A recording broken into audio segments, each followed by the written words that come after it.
Hi, I'm Rita. Welcome back to my booktube channel, Life Worth Reading. Today I am filming a very special type of video, and also it's extra special because it is the first time that I'm using my new camera. I have been saving for months, for almost a year now, for a new camera because I always used to film on my iPhone, which was great. I'm not complaining, but yeah, I finally stepped up and now I have a brand new camera that I'm still trying to figure out. So if this looks a little weird, that's why this is my first official video with it, but I hope that the quality is better and that you enjoy watching.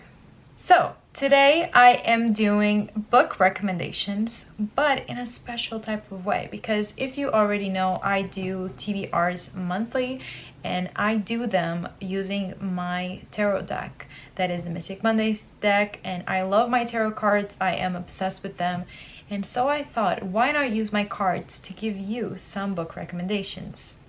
Now, pick a card videos are very popular out there on TikTok, on YouTube, on Instagram even, and I am not trying to take advantage of that specifically because I feel like sometimes they can be a little exploitive of people's needs and emotional states, so I'm not trying to do that. But I will have 5 tarot cards picked out. They are face up, not face down, so you can't see them and I can't see them either at first, and I want you to pick a number 1 through 5. And so in your head, as you look at the cards, you pick whichever one is calling out to you. You pick number 1, number 2, number 3, number 4, number 5. And given the card that does come out, I will be giving you some book recommendations that have to do with the card itself. So if you watch the whole video, you will definitely leave here with some book recommendations for you, but if you want to just know what your card is, I will leave some timestamps in the description below so you can move to your card. I feel like that's all that I gotta say to introduce this concept, and so without any further ado, let's just go into the card picking and see what card you choose as your card. If you've ever seen my Tarot TBR videos, you know that I always use the Mystic Mondays deck by Grace Duong, and that is what I'll be using today. Here we have all the cards, and I will be shuffling them and just picking some random ones.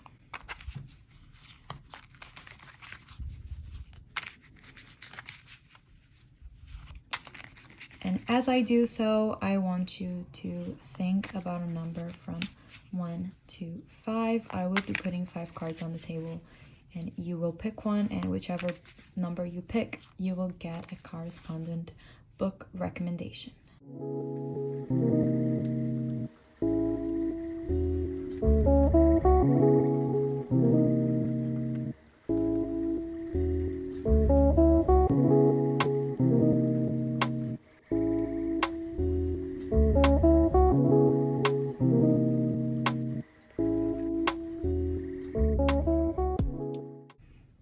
Okay, so now I want you to think about a number of 1 through 5, and you gotta pick 1. The first card that we have here is the Hierophant. For those of you that picked card number 1, we had the Hierophant. Here you have it. And basically the Hierophant has everything to do with religion, tradition, conformity, greater institutions, and what we think of them, how we interpret and how we integrate in them. So for this specific card, it's kind of an odd card, listen, but for this religious institutionalized side of the card, I will be giving you the book recommendation of Black Sun by Rebecca Roanhorse. Now, this is an adult fantasy duology, I think. The second book has just come out, Favorite Star. I haven't read it yet, but I am so excited for it. Black Sun, the first book, is about pre-Columbian America, and it has everything to do with gods, with greater institutions, with how the world and the civilians interpret them. We have some great POVs. We have Serapio, we have Ziala. She is a bisexual siren that I am obsessed with. Serapio is our villain, god, you decide. He's a very murky character that we're still trying to figure out. And then we also have a POV of a priestess, and It has some great non-binary representation. It has a very interesting intrigue. It has incredible action, incredible characters, and I'm so excited to read the second one. And I think that for this card, it was the book that called out to me the most. But if, for example, adult fantasy is not your genre, I also have another book recommendation for you, and that is The Secret Lives of Church Ladies by Disha Philwa. Now, this is a short story collection about the secret lives of church ladies, and so it is all about different Black women and how they integrate their churches, and very interesting stories about their lives. It is incredible. I love this collection of short stories. The audiobook is amazing. My favorite stories are for sure Peach Cobbler and How to Make Love to a Physicist. They are incredible stories, and they just reminded me of the Hierophant because of the church element. So if you're into short story collections or you haven't heard of this one, give it a try because it is incredible. For those of you that picked card number 2, we have the Nine of Pentacles. If you picked card number 2, we have here the Nine of Pentacles. And this card is all about luxury, treating yourself and getting what you deserve after a lot of hard work. It's about abundance, it's about being financially independent, it's about being honestly just a luxurious baddie. And for this specific card, I picked a few books that have a main character that remind me of this card, and also it's one of those like just treat yourself kind of books, just kind of fun books to treat yourself after reading something perhaps very serious, something tedious maybe. And those are the book recommendations that I have for you. So let's talk about them. Obviously, for a luxurious bad bitch, financially independent main character, I could not mention Evelyn Hugo from The Seven Husbands of Evelyn Hugo. I mean, we knew that, right? We knew it, but I'm not going to talk about this book a lot because it is too overhyped in my humble opinion. It is an incredible book, but it's a bit too overhyped for my taste, so I'm not going to be actively recommending it as if nobody's ever heard of it. But it does fit this prompt, I have to admit. It does fit the main character that I was talking about. But another book that I think that fits this really well is They Never Learn by Lane Fargo. This is a thriller about a professor at a university, and the plot twist, not really a plot twist, you know this going in, but is that she is a serial killer. So she kills all of the bad men that she encounters on campus, all the rapists, the aggressors, the assaulters, she kills them. This is kind of a silly thriller. Don't go into it hoping for the greatest explanations. Don't go into it thinking it takes itself so seriously. It doesn't, but sometimes I love a book that doesn't take itself so seriously, and I think it could be like a very good treat yourself book if you just want a fun time and you don't want to think too much about what's going on. It's not up to you to figure out the mystery. It's just a thriller about this person that is objectively bad, but you're kind of rooting for her, that she won't get caught, and you're just rooting for this to happen, and a lot of hijinks ensue. But it's not a big brain book, it's just a book to pass the time, and I think it's really good at that. So if you want to treat yourself book and read about a main character that's luxurious, a baddie that has grown and improved her life considerably, then you might want to read about They Never Learn. My other 2 book recommendations are more, I was going to say romance heavy, but one of them is kind of horror. The first one is A Dowry of Blood by S.T. Gibson. I adore this book when I read it last year. It was an immediate 5 stars for me. I love the writing. I love the historical context. You have our main character, Constanza, and she is picked to be one of Dracula's brides. And so she is in this relationship with these people, including Dracula character. And I love the historical context of it because I am a bit of a nerd at heart. So I love the description of them traveling and living in the different centuries. I love the steamy elements of it. I love the horror elements of it. It's not really horror, but like the gothicness of the story. And I love Constanza. I think that she is a baddie character. I think that she gets what she wants. She lives in luxury because Dracula has been alive for like 100 and something years. Hundreds of years, so he's pretty much rich, and she lives the life it's not all good, but what is good is good. And I think that this is a book for that. My last recommendation is Take a Hint, Danny Brown by Talia Hibbert. It is a treat yourself book. It is an intense, steamy, sexy romance book, and it features one of the most career and headstrong women I've ever read about, and that is Danny Brown. She gets what she deserves, she works for what she has, and then she gets dick on the side. And I mean, what could be better than that, right? So that is a romance book that I highly recommend. It is a treat yourself kind of romance book. It is supposed to make you feel good. It is such a cute love story, and she is a Nine of Pentacles character for sure. For those of you that picked card number 3, your card is the Chariot. Number 3, we have the Chariot. This card is all about taking inspired action. It is about doing everything you need to do right now, taking control of your own life and going on a journey because you want to and because it is your goal to do so. And so for this specific card, there is also like this road trip element to it that I will touch on that with some books, but the most that you have to consider when recommending a book for this card is that it is a card about taking action, about having goals, and about fulfilling those goals. And so I wanted to recommend books where characters go on a specific journey, they have a specific goal, they go on an adventure because it feels like it's what they have to do to achieve what they have to achieve.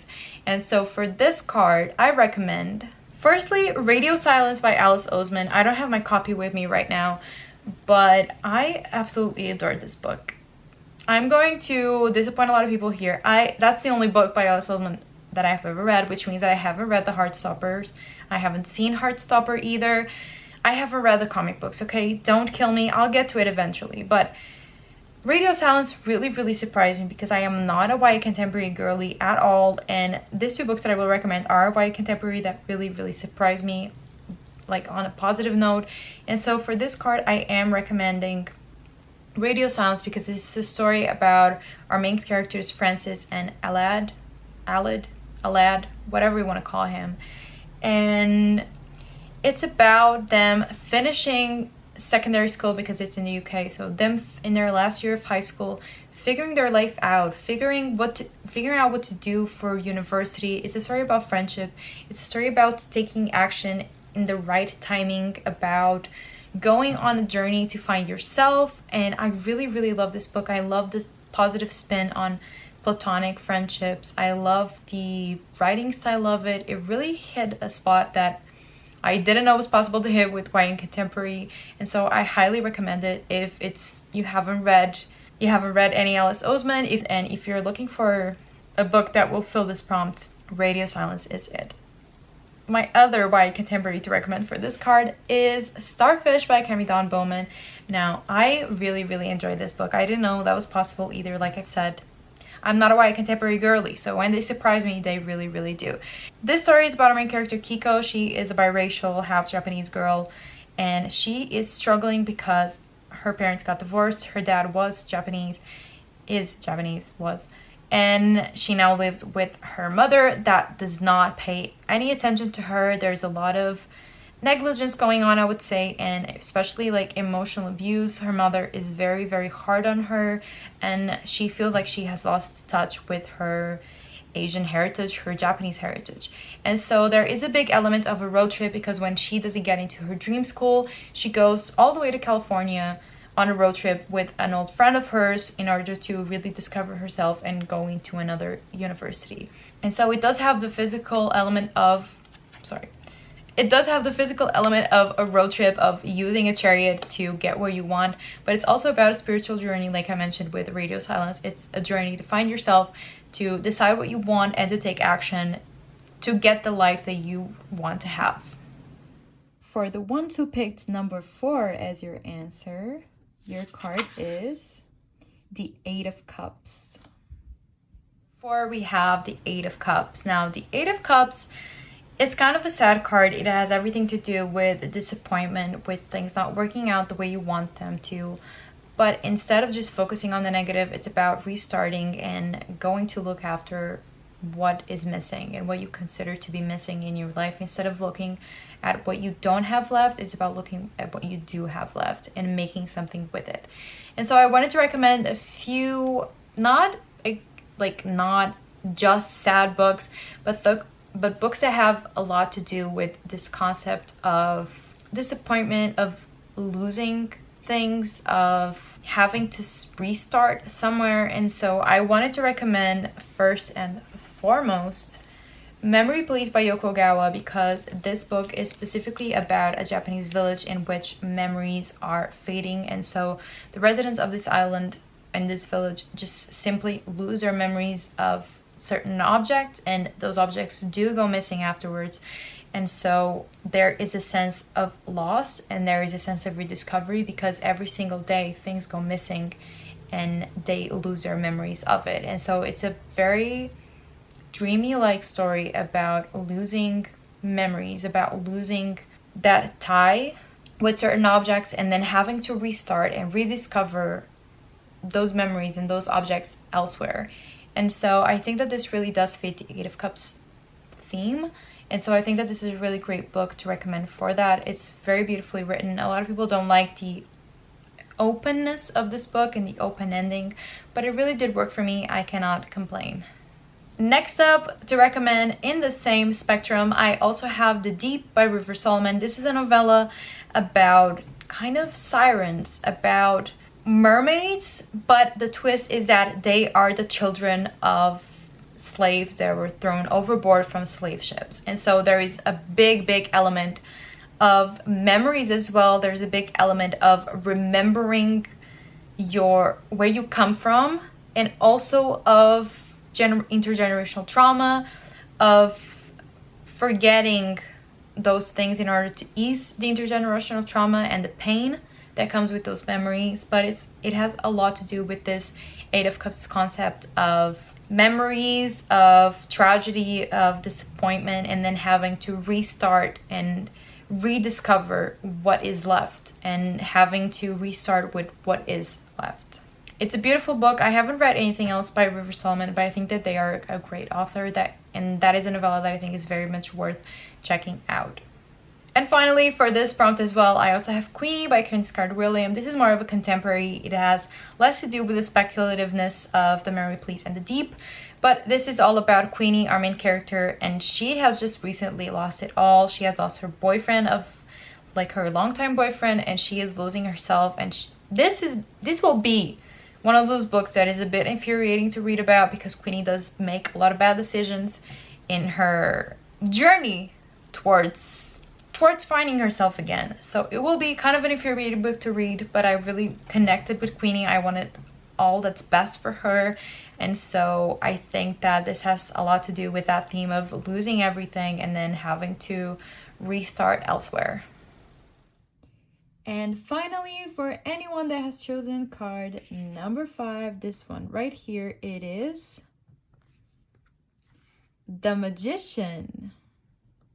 We have the Magician, and this card is all about resources. It's kind of like the Chariot is about taking action, because you have everything that you need to have in order to make things happen. And so this is a card that says, yes, go for it, because now is the right timing. Everything is working out in your favor, and you have all the resources needed. You have the power to make whatever you want happen. And so this has a lot to do with manifestation, with things coming to terms and things becoming a reality, because you can make that happen. It's like having a job, working 24/7 for 2 days on the trot. My camera just cut me off. I hope that everything is the same as it was. Cue Harry Styles song. Anyway, moving on. The Magician. If you picked it, I have a few book recommendations for you.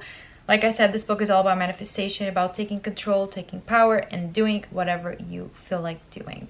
Obviously, this has a lot of fantasy elements tied into it, so for a fantasy book that I think that you should read, I would recommend The Raven Boys by Maggie Stiefvater. Now, was this my favorite series ever, The Raven Cycle? Not really. I haven't even finished it yet. I haven't read the last book because I think that I'm going to reread the whole series. But even though it wasn't my favorite, I think that it does have a lot to do with this card. It has a lot to do with the magic, psychic element of it. It has a lot to do with manifestation, of power. psychic abilities, and so it is a very, very interesting book for this card. And it's about Blue and the Raven Boys, and they are looking for a dead Welsh king. Does not make any type of sense. A lot of shenanigans happen, a lot of things do go on, even though that these books are mostly just vibes. No plot, just vibes. If you're into that, this could be a good one for The Magician. Also, in the speculative realm, fantasy realm, I would also recommend Legendborn by Tracy Deonn. Now, this was a lot of BookTube's like favorite book of 2020, or was it 2021? I don't recall. It wasn't my particular favorite. I think I gave it almost 4 stars, but I will have to say that it does fit the Magician prompt, because Bree, our main character, is a lot like the Magician. She is this black girl that has just gone into university, even though that she's only 16, which I wish she wasn't, but honestly, it is what it is. And she discovers that she has some magical powers tied to demon stuff and tied to the Legend of Arthur stuff. It was a bit confusing for my tiny little brain. The second book will be coming out soon, and I will be reading it because I think that it's worth the read, and I think that Bree was a magician main character, so I have to recommend it for that. Outside of the speculative, for a memoir, I have to recommend Becoming by Michelle Obama. Listen, everyone has read this book, but if you haven't, Michelle Obama is such an interesting person. Her memoir was incredible. The writing style, the story, I really, really, really connected with it. The audiobook is incredible as well because she narrates it, and she is such a magician. Like, she really didn't start with the greatest amount of resources, and she made something of herself, and she has a very interesting life and a work ethic that is enviable. She is an incredible woman and a magician, in my opinion. And finally, for this card, I will also be recommending a thriller / kind of horror book, and that is When No One Is Watching by Alyssa Cole. I went in this book this year with a very, very low expectations because the Goodreads review do not do this book justice, but I find myself really enjoying this book.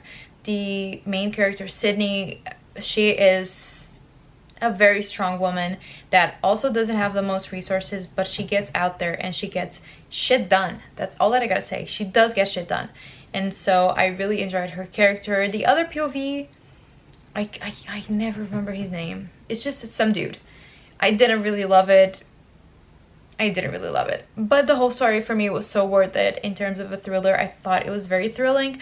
I liked the batshit crazy ending, like the crescendo towards the climax. I really enjoyed it, and I think that Sydney made shit happen, got shit done, and I really appreciated her for it. And I think that all of you that picked the Magician card, unknowingly of course, but all of you that picked it should read it. Anyway, that was my pick a card, get a book recommendation video. I hope that you enjoyed it. I know that I gave some more book recommendations for one card than others, but honestly, if you watch the whole video, I think that every single book that I mentioned is worth reading. I would never recommend something that I didn't like or didn't think was worth reading, and so I think that everything that is on here is worth a read if you would like to do that. Let me know if you enjoyed this so I know if I should do any more of these types of videos. Also, let me know if the quality of the video is better. Does it make a difference from me filming with my phone? Please say that it makes a difference because this camera was very expensive, so please let me know if it was worth the buy. That's all that I gotta say. If you enjoyed watching this video, give it a thumbs up and subscribe to my channel for more bookish content, and I'll see you in my next video. I hope you have a nice day, and always remember that life is worth reading.